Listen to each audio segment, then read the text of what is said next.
retoucher vos photos de la mauvaise manière. En fait, la plupart d'entre vous se cassent la tête avec la courbe pour trouver où se cachent les ombres et les hautes lumières sur ce graphique. Vous ajustez point par point sans réaliser la simplicité qui est sous vos yeux. Je vais vous faire comprendre à quel point la retouche photo peut être immensément simple et à quel point vous pouvez gagner un temps fou si vous connaissez l'outil cible.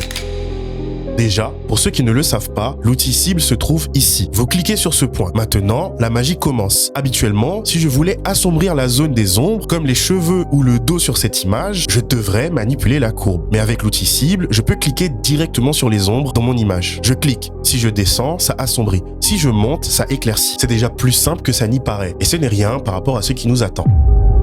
Car le vrai problème de la courbe, c'est de deviner où se trouvent les points. Ici, si je veux modifier les hautes lumières, je me cale sur la zone plus claire de ma photo. Je n'ai pas à me demander où se trouve le point des blancs sur le graphique. En glissant, je peux hausser le niveau de luminance du bâtiment ou éclaircir l'image entière facilement. C'est une modification que je fais directement sur l'image.